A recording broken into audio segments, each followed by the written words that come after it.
following podcast contains spoilers and adult language. Listener discretion is advised.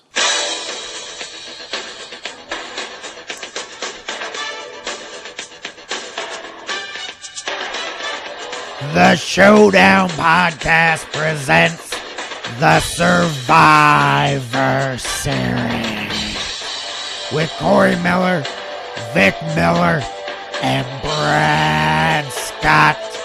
This week's episode, Cujo.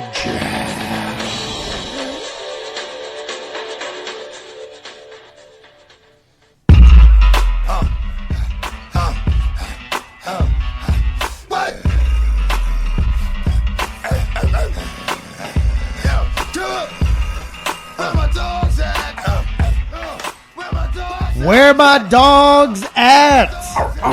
All right, it is the Showdown Podcast.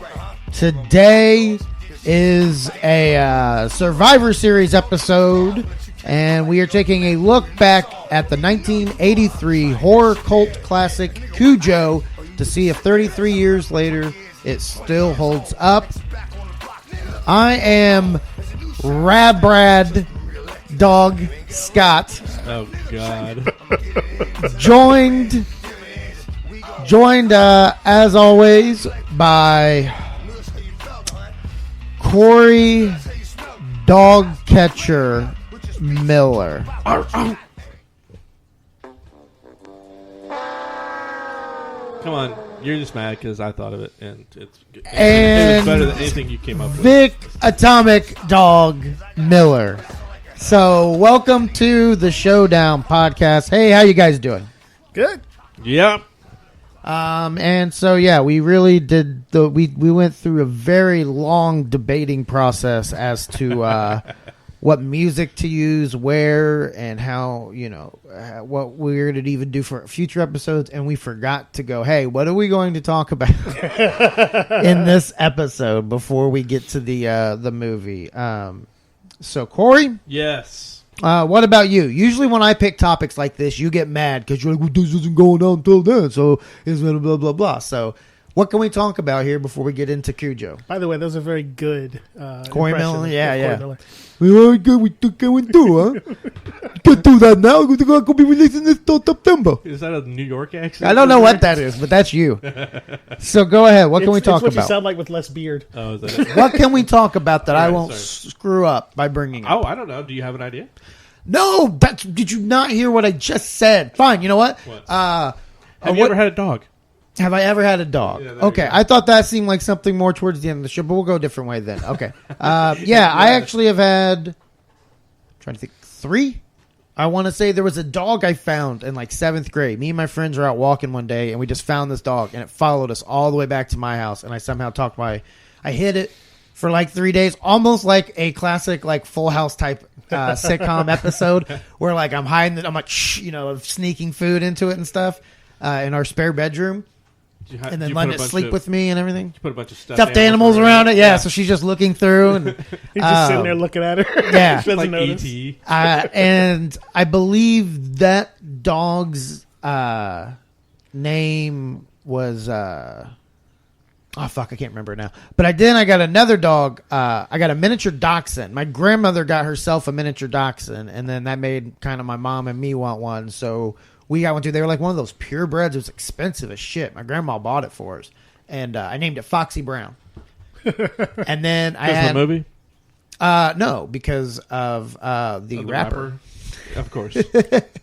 And then we had Magical Sally for a little while. My daughter and I had a miniature dachshund, but when I was going back on the road, I didn't have somebody to really take care of it as much, so we had to get rid of it. Where'd you tell her it went? I told her the truth. Told her the truth. Okay. No, I told her the truth. I was like, hey, I got to go on the road. I'm like, I know I love the dog too. I'm like, but I got to go on the road, and, the thing shits everywhere. Like, just fucking everywhere. And that was the deciding factor. And no, here's the thing though about dachshunds. Like they can't be by themselves for longer than 7 seconds. So I would be in the bathroom And this thing's just sitting outside, fucking putting its paws under the door. And I'm like, I'm trying to jerk off in here. Come on. I need a few more minutes, dog. Yeah, come on, for the love of God. So it was, yeah. But did you? Yeah, I've had actually. I mean, I know you have one currently. I got one currently. It fucking makes itself And we know known. you're fucking Dr. Doolittle, so we're assuming this happened all of your life. Yeah. No, not me, not my life. But before this one, we had 2 other dogs. One of them only lasted like a day because it wasn't going to work out. And then the second one, we had, Wait, was it like just dying at the pound, and you guys were kind of like, we'll give it a good. No, that one. I'm picturing him going, dog, I hate to do this to you, but I just don't think it's going to work out. And he hands it a pink slip and kicks it out the door. I'm imagining that the dog was the equivalent to the tree in the Charlie Brown Christmas. And he just dragged that fucking thing in, and it just died. In an oversized collar. Well, because I could see his wife and his daughter being like, "No, we'll be able to like fix them." I mean, because that's what they do, right? They pretty much fix animals up all the time, and like this was just the Corey of dogs. Yeah, yeah. This one, I think we had maybe a day or two. And what was its name? Fuck if I remember. It's a long name. Yeah. What was what kind of dog was it? Here, boy. I think it was a mix. It was like. Was it a small or big dog? It was a small one. Okay. Have you always had small dogs? Well, the dog we got after that was a bit bigger, and it was kind of like Santa's Little Helper on Simpsons. It was kind of like a greyhound. It wasn't a greyhound, but it was almost that height. Mm-hmm. So, but in this house, it was going to be too big. So we ended up taking it back too, and then we got this one. You're like, they killed that thing the day you brought it back. Smaller dog. It's probably that dog's third strike. He shows back out. He's like, "Oh, you thought you were gonna make it, buddy." The funny thing is. We think we've seen the dog with somebody else at somebody else's house in this edition. That's what you told your daughter, right? No, see, he didn't get killed. He's right next door. Yeah. No, and we got a Yorkie now too. So, and that's a delight. Is that all the dogs you've had in your life? Yeah, when I was growing up, we didn't have dogs. Or Okay. cats. Growing up, we had dogs all the time. Rottweilers and pit bulls. No, actually, my first dog was my first 3 dogs were hounds. They were hunting hounds. My grandfather, when we moved to Maryland, goes, "Here, take these dogs." And we were like, well, "What are we supposed to do with these things?" But let me tell you, I had it was Magic, Baron, and Sally, and Magic was a crazy dog. How crazy is that? You had Magic, Sally, 2 dogs, a Magic and a Sally, and I had a dachshund, Magical Sally. How crazy is that? That is weird. So Magic was the bigger of the 3. They were brother and sisters. Or brothers and sisters. Is that the one that had AIDS too? No, but he got hit by a car. He got hit by a car and literally like slumped back up to the house on 3 legs, one broken. His head was like ripped open. Like I freaked the F out. Like he literally got just like run over by this car. Now you feel bad for making that well, joke. He like disappeared. No, AIDS would have been better for him. He disappeared one night. Like I saw this happen. Like I saw he was hurt. My mom was like, "We'll take him to the vet in the morning," because it was real late at night. And he just disappeared. So I thought he like crawled off somewhere and died. He came back like a week later, and he was like limping on 4 legs, but walking. His head had was weirdly like, it wasn't healed, but it was just like sealed up. And he lived for like 5 or 6 more years. Holy cow. Before he just disappeared. Like one morning he wasn't there. They're outside dogs, so we didn't ever bring him in the house. And one day he was just gone. What was this one's name? Magic. He disappeared like magic. Yeah, poof. You got something over there, Vic? And oh yeah, nice. Yeah, so Vic coming at you with 2 LGSs, Loser Game Show sounds. So we'll skip over LGSs. to my last current pooch, which I just lost last year, which was Doug. We have a dog named Doug, R.I.P. a cat named Skeeter, and another cat named Patty. Porkchop. What about, where's Patty? No Patty. No Patty mayonnaise? No Patty mayonnaise. That was going to be the next one if anything else showed up at my house. Because I told my daughter I didn't want any more pets. And the last cat that showed up, I was like, I'm going to name that cat Pork Chop if you bring it in this house. And it showed up. And that cat's name is Pork Chop. Man. Well, do you think maybe that's why they keep adding more animals? Because your threats are just, I'm going to name it.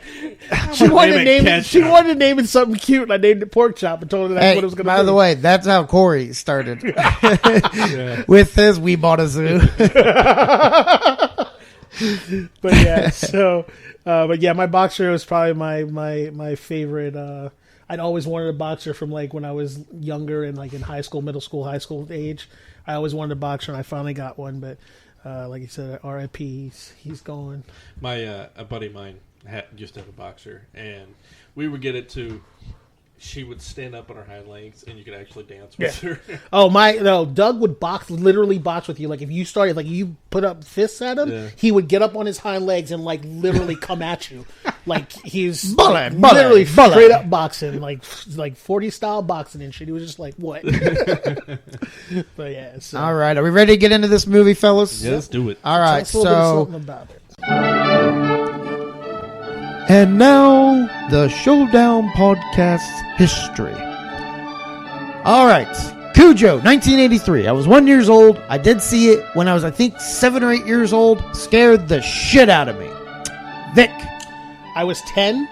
I remember looking out my door to see if my dog was rabid. Every night? Every night. Well, is this magic? Shit, you must have been terrified after he got hit by that bus. Oh, yeah. Corey? I've seen it in the past, but I really don't have a history with it. I just remember seeing parts of it, was never really that interested. I was like, yeah, okay. I didn't really get too deep into it. So. Excellent contribution. Way to really sell the show they're about to listen to. Yep. This has been the Showdown Podcast history.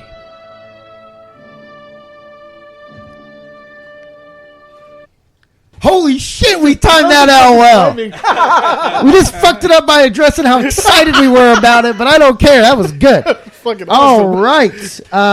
So, this giddy smile started to go to my face when I heard the music coming down. Corey, anything interesting we should know going in? Like, do you have a couple of quick facts for us? You want a couple of quick facts? Yeah, let's not give away the whole kit and caboodle right here, but let's... Right. Let me scroll back up. There were 5 St. Bernards reused, 1 mechanical head, and a guy in a dog costume. All right. And, here's one other one. Stephen King admitted several times that he was so into alcohol addiction at the time he does not remember writing the book. Yep. Says he wishes he would have because he says he enjoys the book. So you're pretty good at what you do. Just think about it. Okay, so you don't remember writing the book. The book gets published, right? It comes out. You grab it and you literally read what you wrote for the first time ever. That'd be pretty cool. That would be pretty cool. Yeah, like blinding amnesia to your own I think work. I've done that with jokes. I think I've watched video of set and been like, oh, yeah. A damn good joke. Uh-huh. All right, Vic. All right, so the plot of this movie is about a St. Bernard who, at the beginning of the movie, we see him playfully having fun chasing around a little bunny until the bunny gets smart and jumps inside of a hole, which is full of bats. And the dog gets bit on the nose by a rabid bat, obviously. And that starts the problem. It was Ben Affleck that bit the dog. Bit the dog in the nose. And things just kind of go on from there. Transition to us meeting Vic Trenton, no relation, Donna and her son Tad. No relation to the first name. What's it gonna be? Oh, this will be good. I enjoy this. No. I got it first. So, that was good. They are from an upper middle class family. The dad is an advertising agent who is very excited about his job. If not, as we find out later, bad at his job because apparently he doesn't know anything about the product that he's promoting.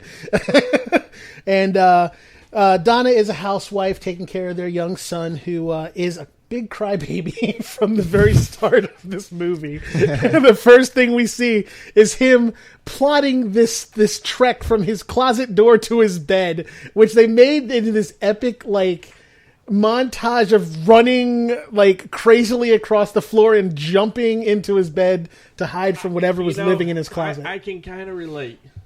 I think I remember not doing something necessarily like that, but it's like, it's when you're a kid, it's like you gotta turn that light out, but it's like, all right, I gotta hurry up, I gotta make sure I make the break for it, just so the boogeyman or whatever. And I'm not saying that the boogeyman was after me, but it's just one of those fear of the dark things. So I asked earlier, I asked Brad if he was ever afraid of the dark. I never really had a fear of the dark. I was not. Yeah, that's one of the things I was never really worried about. I had a younger sister, so whenever we slept, the hall light was always on for her, so I got used to it. But then when she got to the point where she didn't need it on, I had to get it out of my head that I didn't really need it on in order to go to sleep. It was like having the TV on. Like if you sleep with the TV on, it's like you don't have it on. It's like it's weird to not have it on. Being a city kid, I was used to not having dark anyway, so you learn to go to sleep in like bright lights. So the family moved. Go ahead. The family. We get to learn a little bit about the family and what's going on with them. You find out that Donna is not really happy in her relationship with her husband, and he's going through a lot. Yeah, because I guess the brand of cereal, Sharps cereal. Yep.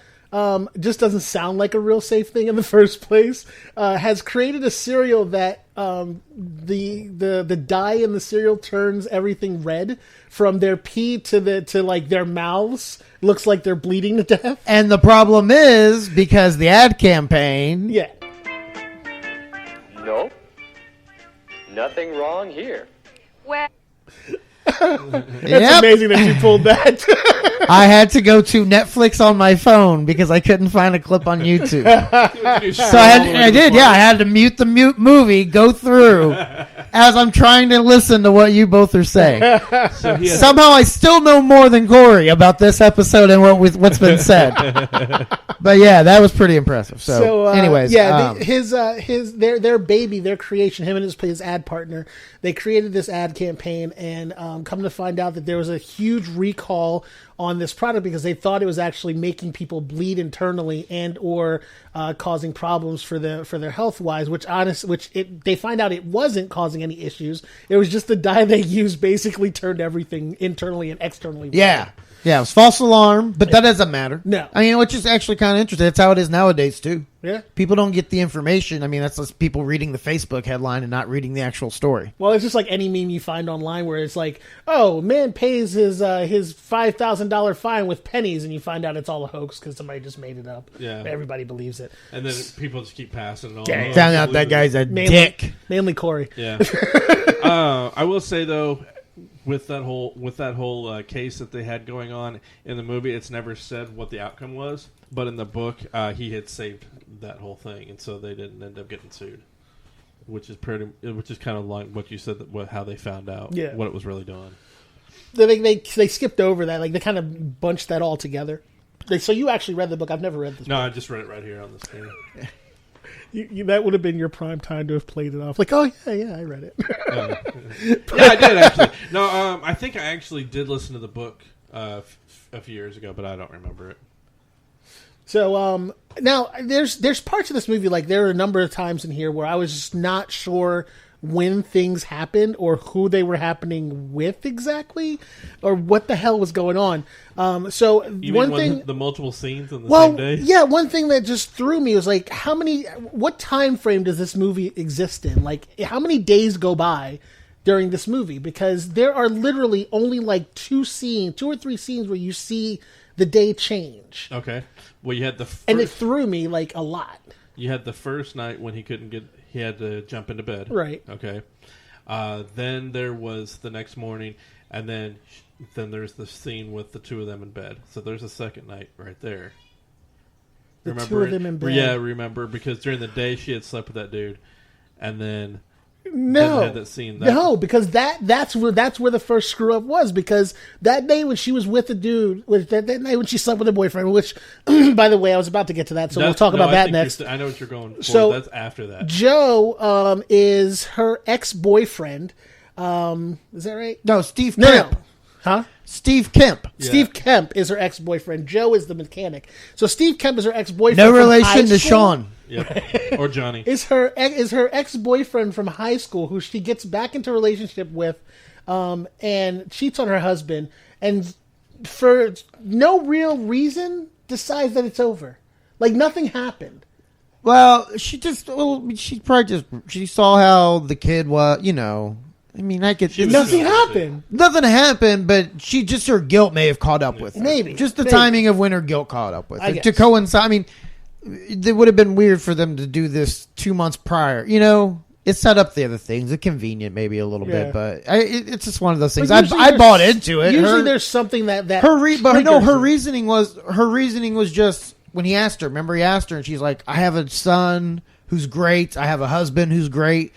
Like, she realized that her life wasn't as bad as she had thought it was. Okay, I'll let her have it. Came to a realization. Yeah, we'll give her that. So she decides she doesn't want to be in this relationship anymore. She tells him basically at the worst possible time ever, which is like right before she's going to pick up her son, and her husband gets off work early, so he sees her. So I don't know how long this relationship was going on, but the day she breaks up with him and tells him it's over is the day that her husband catches her.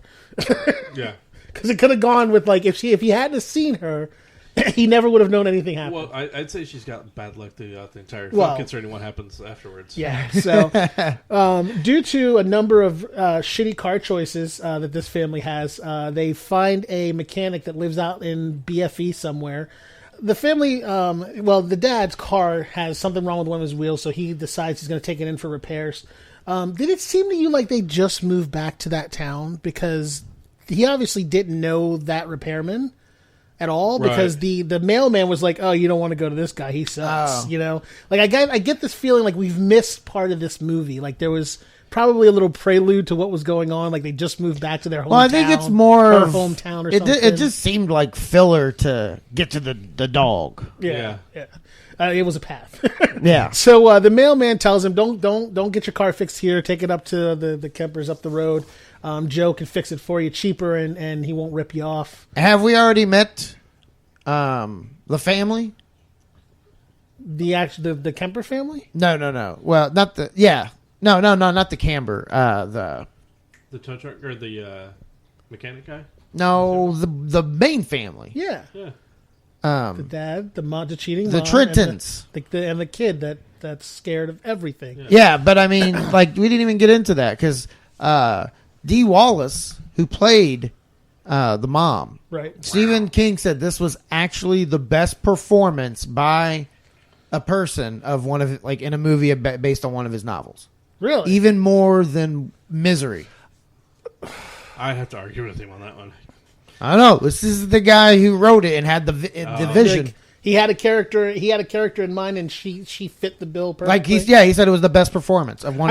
Honestly, like the scenes that we'll get to in a little bit, but where she's like just decides that's it, I'm going to save my kid. Like that was pretty good. Like she was like determined. What else did she do after this?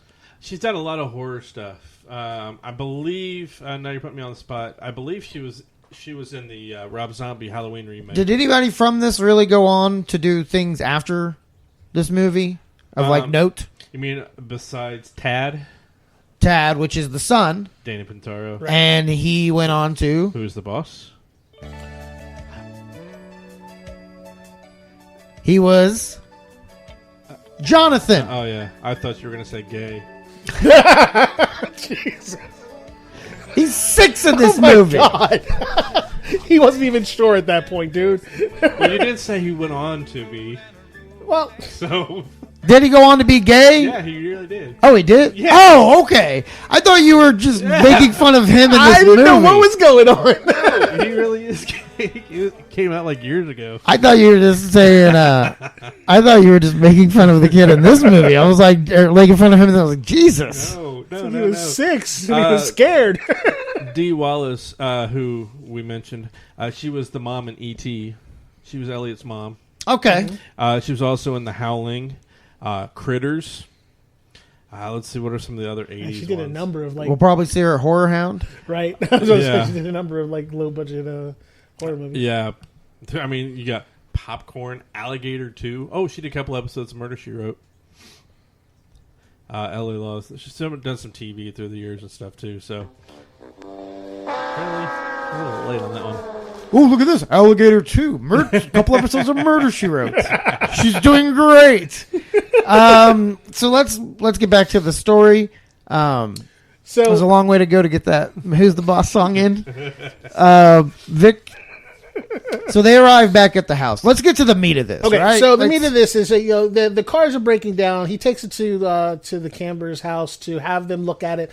He fixes the dad's car, and the dad, in turn, they find out that her Ford Pinto is a piece of crap, which Ford Pintos were designed to be pieces of crap. No surprise. So it broke down, and he's like, "Oh, I'll fix it." So he gets underneath the hood, starts trying to fix it, figures out he can't. So he's like, look, we'll just take it to Joe and have him fix it, which he starts getting suspicious about her affair right before this. And I think he just kind of checks out and doesn't do it. So when he leaves for this trip to go save his ad campaign, he leaves her and he says, look, just take the car to Joe. He'll take care of it. So she gets in the car. She tries to drive. She gets all the way out to Joe's. But meanwhile... Right. She gets all the way out to Joe's. But during that same day, which again, this is another thing that drives me nuts. All this happens in one day. Cujo attacks their neighbor, Mr. Pervier. His name is Pervier. The Corey of the movie. Why's it gotta be me? So Gary Pervier is the next door neighbor and best friend to Joe. And taking out the trash right behind his house, he finds Cujo sitting back there, and he realizes that this dog is fucked up because he's looking nasty. He's got pus and mucus coming out of all over the place. And he actually tried to fight the dog. Yeah. Oh yeah. Well, a dog like that runs up and jumps on you. You're going to try to fight it off. Yeah, but when you've already thrown him off and you call him back for more. Well, this is wrong. This is supposed to be. It's okay. Sorry. It was supposed to be. I know. It was going to be good though. It was supposed to be DMX barking for 10 hours. I thought somebody had just made one of those 10-hour loops, but it's where the hood at for 10 hours. So that was my apologies. He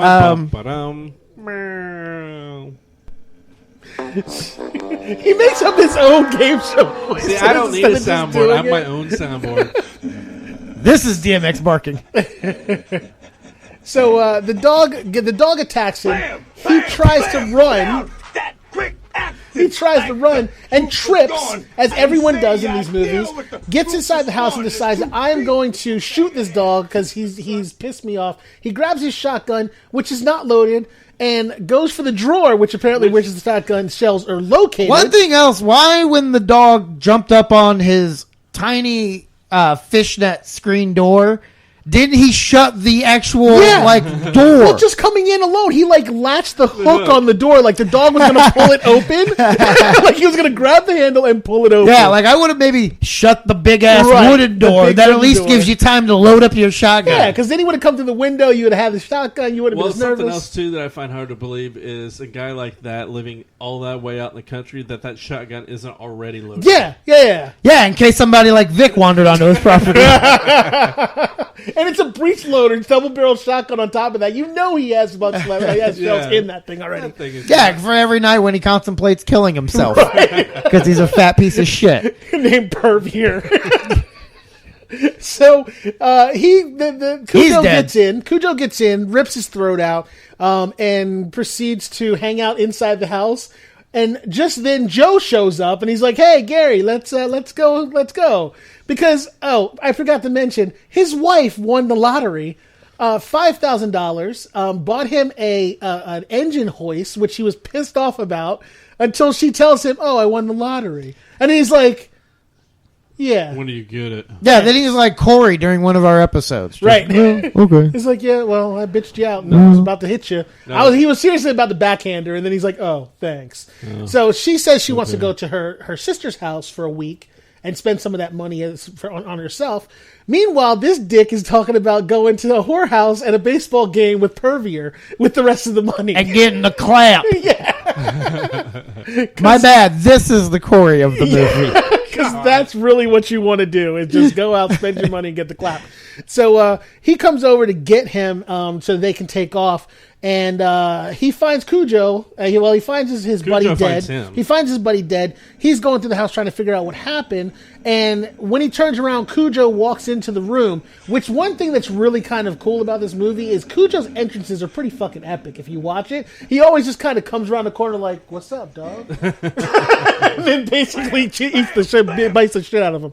So he goes after his owner, his master Joe, and attacks him. And again, a full-grown man. That dude was what, 6'2", 6'3", and he couldn't fight off that dog at all. Come on, give me a break. So the dog apparently kills him as well, and decides I'm done here and goes back home.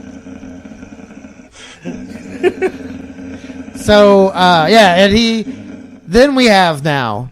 Yeah. So and when he arrives home, that's right about the time that Donna gets to the house / farm / garage, and the car conks out just in time for her to get up into the main area. Yeah. And which is her and who's with her pulling up? Danny, Tad. Danny. Tad is in the car with him. Jonathan.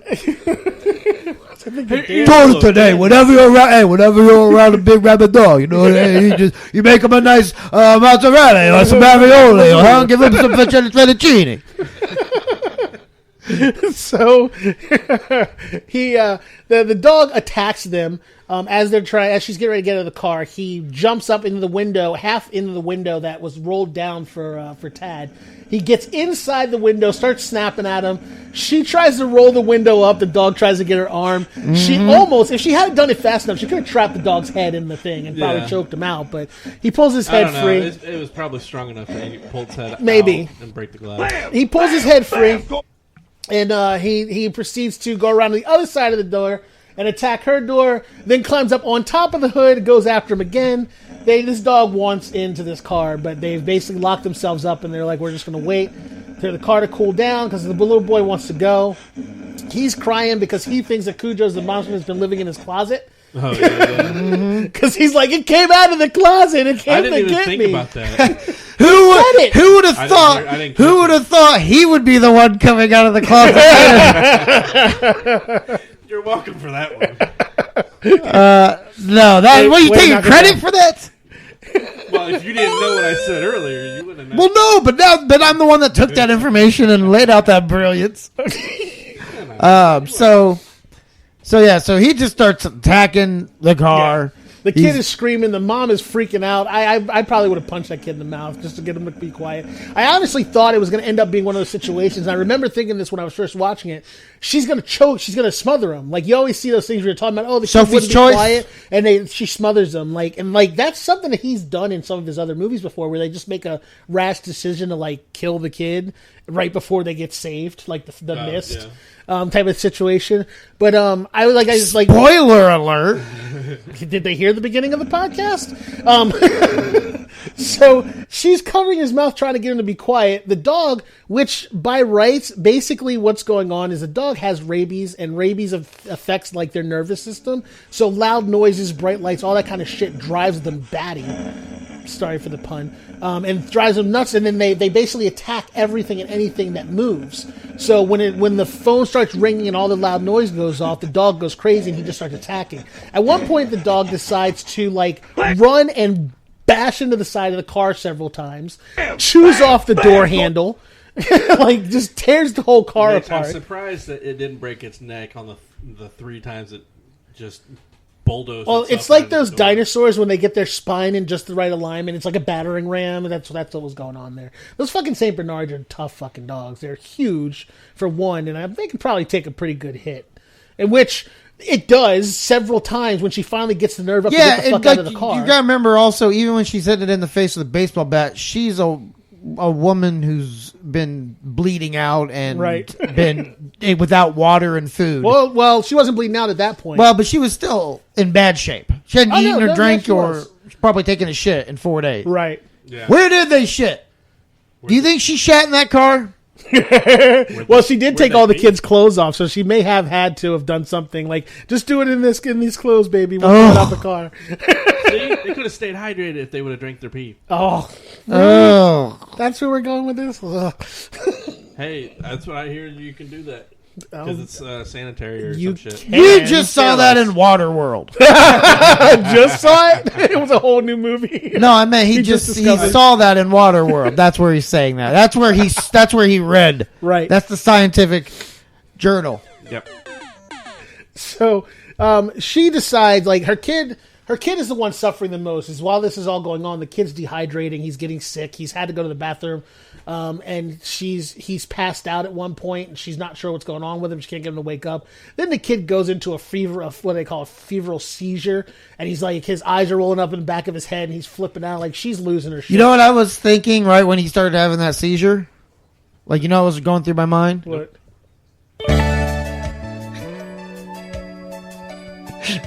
I don't remember ever seeing something like that happen on that show. It's a very special episode of Who's the Boss?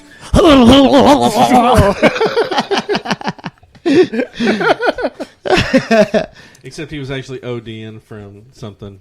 That's what was causing the seizures.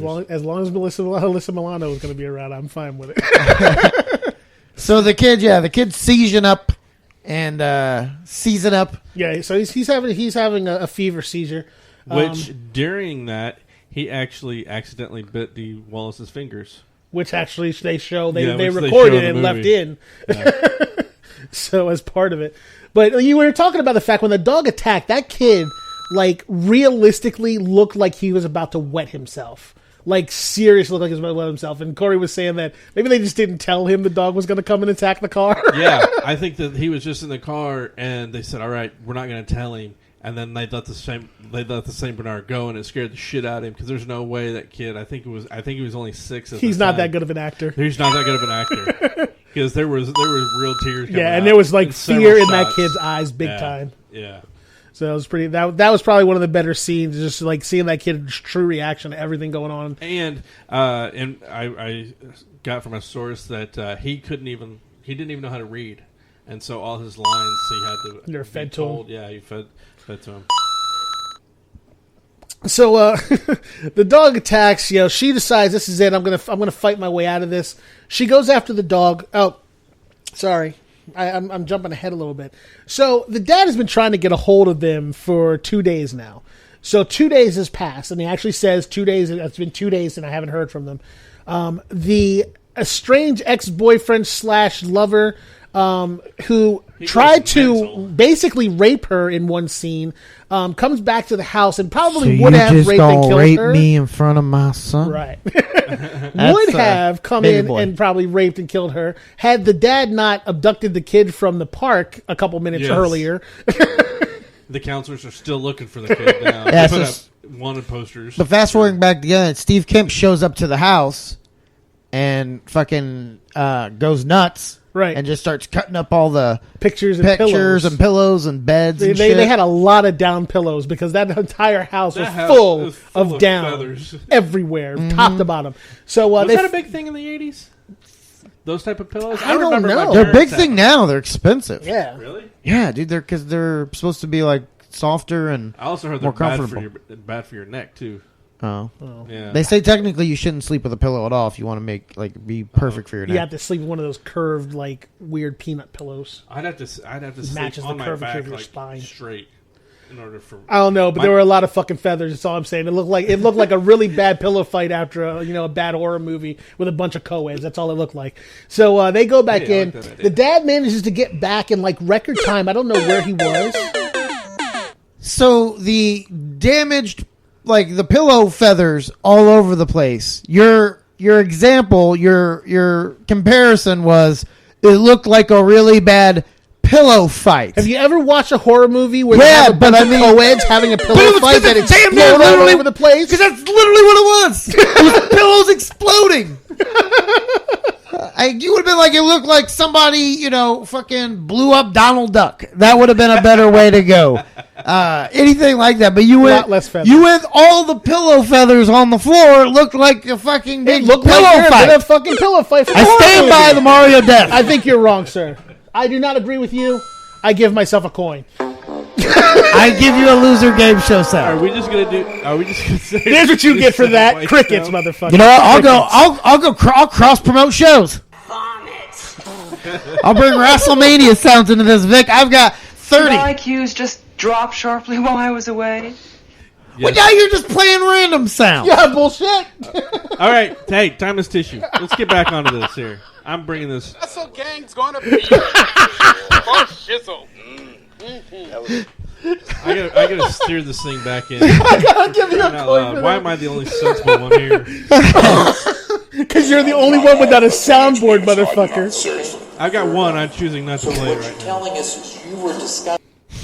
I don't know what happened. You should I have just stopped played after the coin. I just played a Hulk Hogan. I do not have a 10-inch penis. That's what happened. You should have stopped after the coin.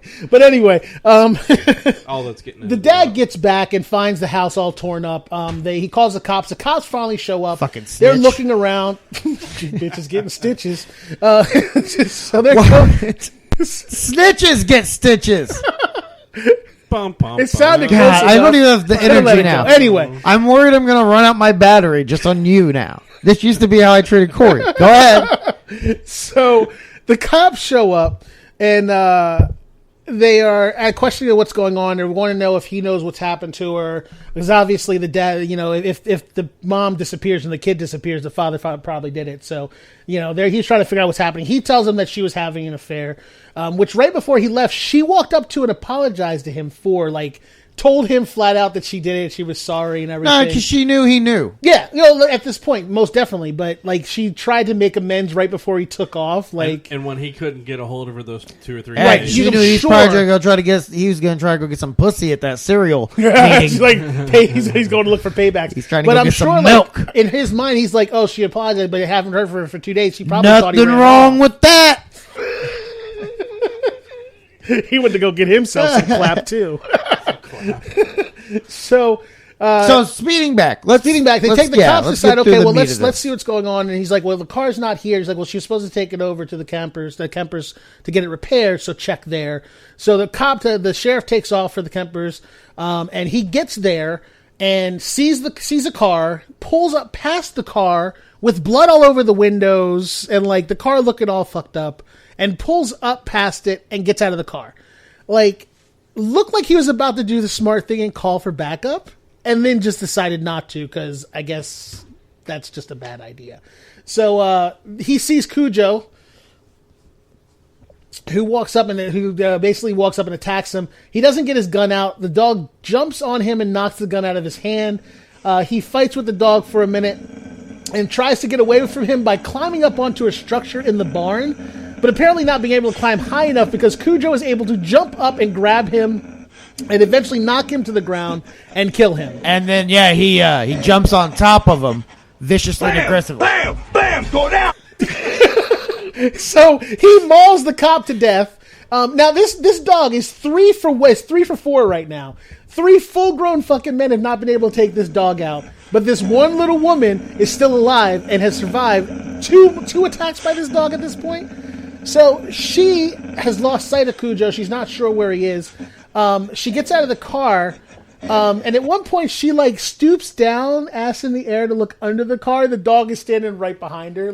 What? Yo, I'm over here. And then she turns around and Bam! Bam! Bam! Go down! Hits his ass with that baseball bat so hard, and then the shots that she was taking, you just heard wood hitting bone, clack. That wasn't until later.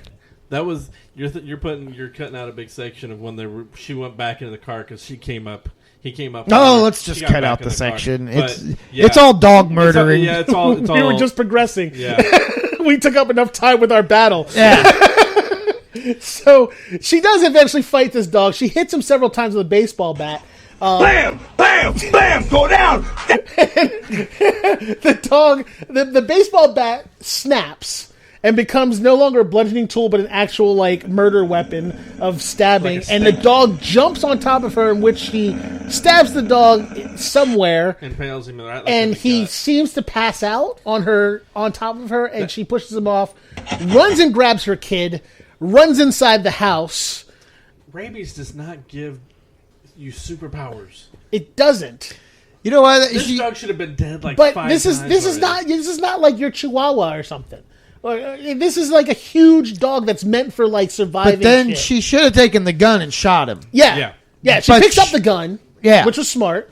But then she doesn't do anything. But unlike every other heroine or whatever you want to call them in a horror movie, she doesn't double tap his ass and make sure that he stays down. Yeah, she goes and gets her Goes kid and grabs her kids. and goes inside the house. Carrying him like a rag doll, which I thought was hilarious. Yeah. She just had him like slumped over her arm walking into the room. Gets him alive. Right. By basically inflating his lungs with oxygen until he had to breathe, otherwise he was going to really die. I thought it was funny that she got water from the tap, and the first place she does is she puts it on his chest. Well, she was trying to cool him off. That's what you do. Like if your kid's overheating, or you put it on their chest and their head to cool him down. So but he was also dehydrated. He's not going to be able to drink. He's passed out. It's He's true. just going to put the water in He's his just mouth. gonna He's going to drown. That's true. But she still did that. He's breathing, and but anyway, but not only that, but she puts like bloody like dog hands. saliva rabies water in his mouth. But Still cleaner than Flint. that's true. Wow. So then she gets. I don't know. That one almost might need to be. I'm gonna allow it. I'll take the time here to explain that the foam around Cujo's mouth was made of egg whites and sugar. The dogs caused problems on the set by constantly licking the tasty Which stuff would off. explain why every time he came out from underneath the house, he was like, nah, nah. He's like meringue. So back into the kitchen. So they're in the kitchen. She gets the kid back to life. She breathes life back into him. It's a She's zombie. happy that he survived. Cujo comes through the fucking window or door, and she fucking unloads on him. Bam, bam, bam, go down, and he goes down. And the husband shows up, not in the nick of time. Bam! Bam! Go down! The husband shows up, not in the nick of time. She walks out, and they hug. And Then freeze the frame. movie. I'm so sorry. It's like Rambo all over again. So, all right, we are going to take a quick commercial break, and we'll be right back with the results to see if 1983 cult horror classic Cujo holds up. This is the Showdown Podcast. After these messages, we'll be right back. Tickets are on sale now for the third annual Shocktober in Irvington, presented by the Obsessive Viewer Podcast. Join the hosts of the Obsessive Viewer on October 14th, 2016 at the Irving Theater for a one-night event screening of short horror films, including the premiere screenings of J.P. Lex The Roman, the latest entry in his cross-medium Elsewhere World universe, as well as the latest slasher from Snapshot Productions and Billy and Brandon Watch Movies. All of this and so much more. Come celebrate the horror genre in the historic Irvington area and get a chance to meet the filmmakers with live interviews after each screening. You can also win DVDs, Blu-rays, and gift cards to Irvington businesses. Tickets are on sale now at shocktoberinirvington.com. All proceeds will go directly to the Irvington Historical Society. And we will see you at the Irving Theater on October 14th. That is, if you dare.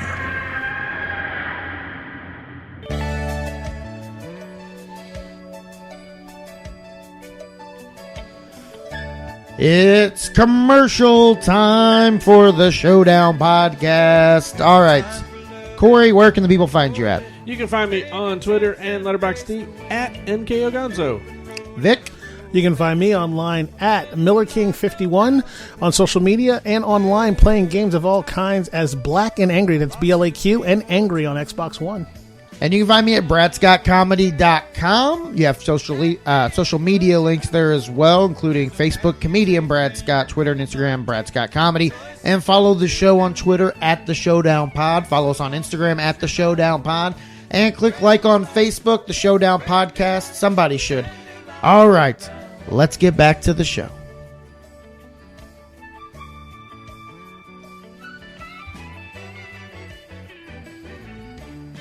Who let the dogs out? Who let the dogs out? Who let the dogs Welcome back to the Showdown Podcast. It is our Survivor Series episode, cult classic horror movie extraordinaire, Cujo from 1983. And we have gone through the movie, kind of. We got derailed a little bit there, but that's what makes the show fun. So now we've had some time to deliberate. What do you guys think? Let's start with Vic. So 1983, I would have been 10 years old. I don't think I saw this in the theater, so it would have been after that. I would say maybe 13, 14. I think I was in boarding school, so that would have been 13. I remember this movie causing me to look outside, like I said, to see if my dog was okay. See if your magic dog with AIDS. Well, at that time we moved to Maryland and we lived in the country and there were bats all over the place. So I remember thinking, like, what if my dog got rabies? Like, it was just a thought.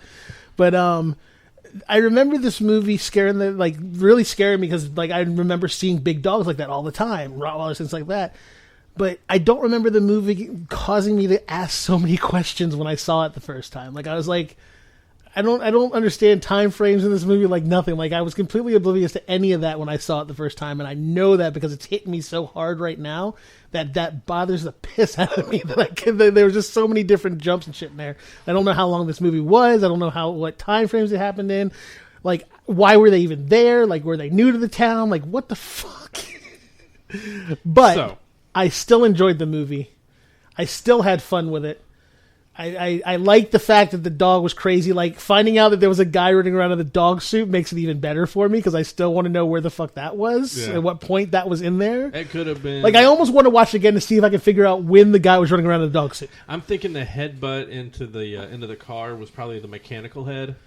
I don't know, that would make but the most sense. You have eloquently said so much without answering the goddamn question. It makes it. Okay, that's what I was saying. Yeah, that's what I was getting to. It says it. You were angry. He started talking again. I didn't think I was going to. Like, as I was watching it, okay, so I really thought I was not going to like it. And then by the end of it, I was like, I'm okay with it. Okay, that's interesting. Corey?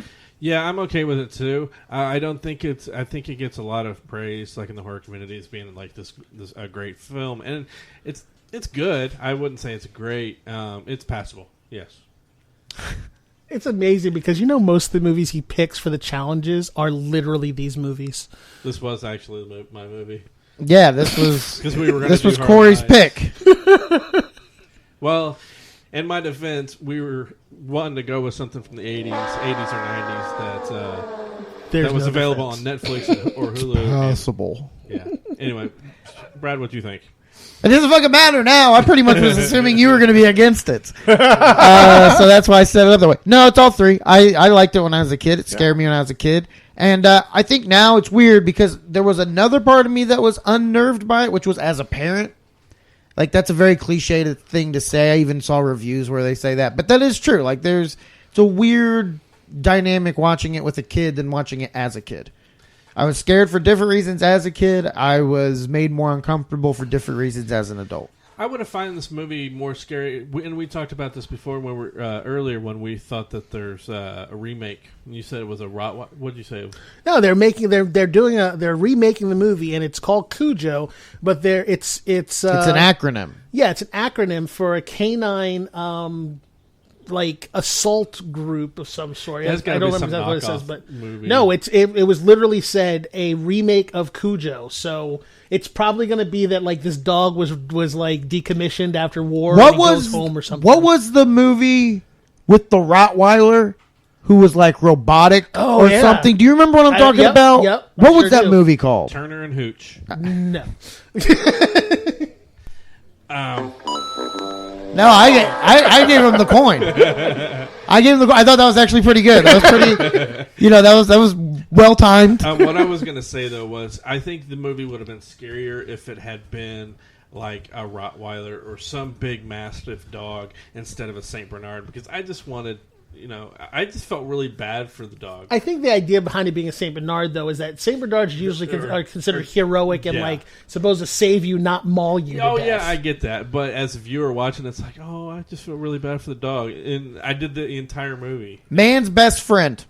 Yeah, that is the name of the movie about the Rottweiler that went to live with the kid, and there was a decommissioned, attack animal. So it's like a science project gone wrong. Yeah, 93. I remember that. That movie scared the hell out of me.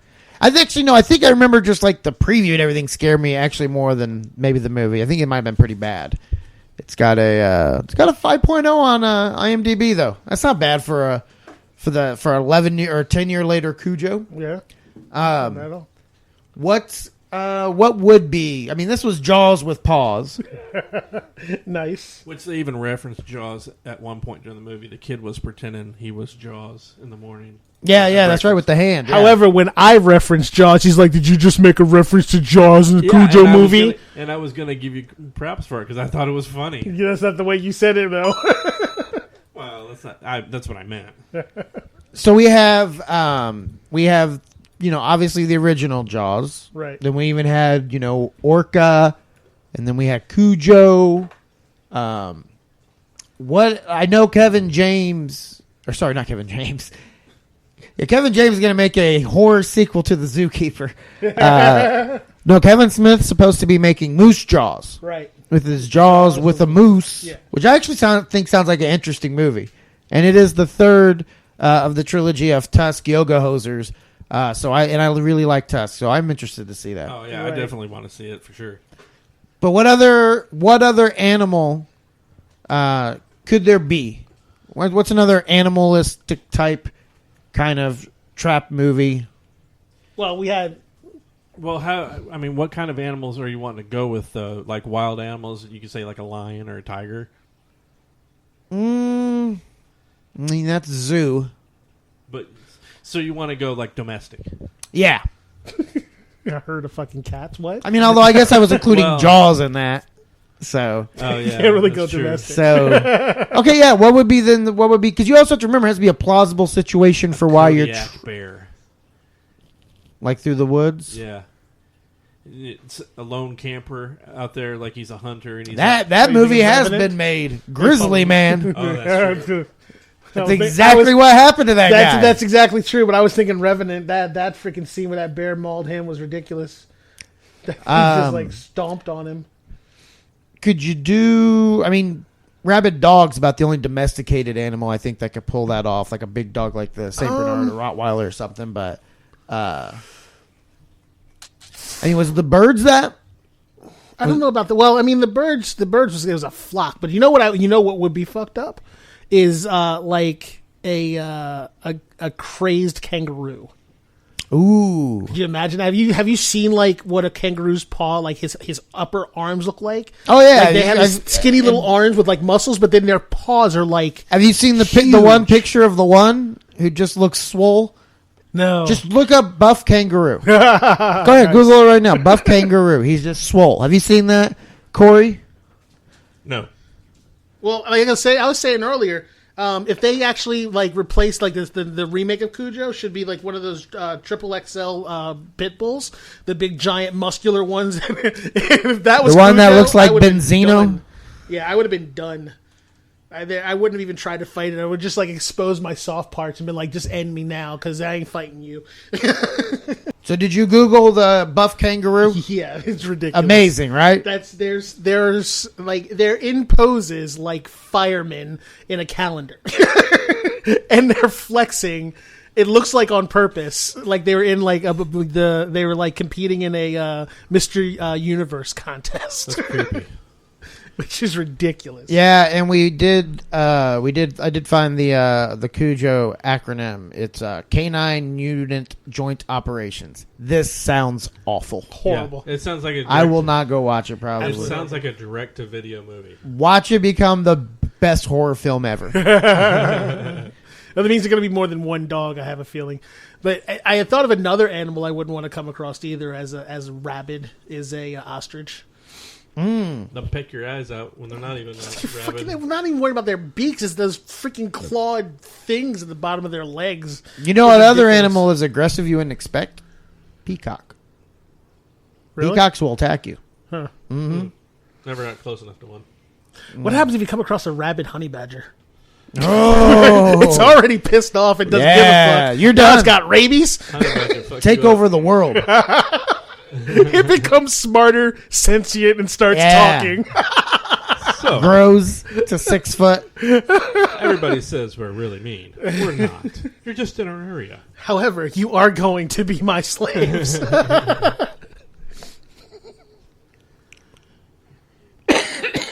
So this movie makes it all the way through. It gets the seal of approval, goes into the Hall of Fame unanimously. Yep. There's not a lot of unanimous winners. No, there's not. There's really not. We all decided that a buff kangaroo is the scariest animal to get Hell yeah. and trapped by.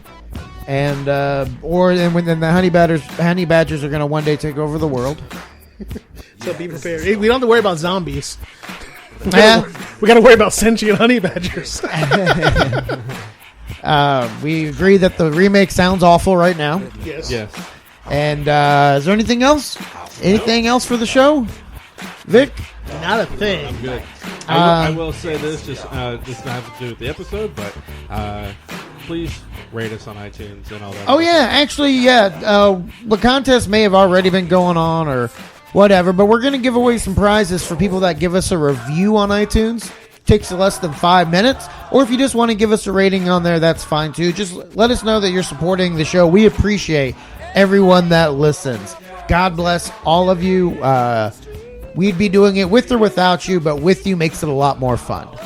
Very well said. For Corey Miller, Vic Miller, Atomic I'm Dog. Brad Scott. Why must I chase the cat?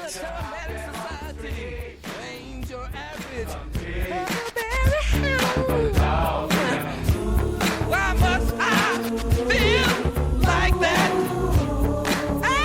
Why must I chase the cat? Those lonely pound puppies really need to be rescued. Pound puppy, I'm so glad to find you. Put that lonely puppy down behind you. You need a name. I'll call you Freckles. Lots of pound puppies need your love. Ask for me, Petey. And when they're this lonely and this lovable, one more is always welcome. Come sharing all our cuddly, caring puppy love. Pound puppies. Each sold separately. From Tonka.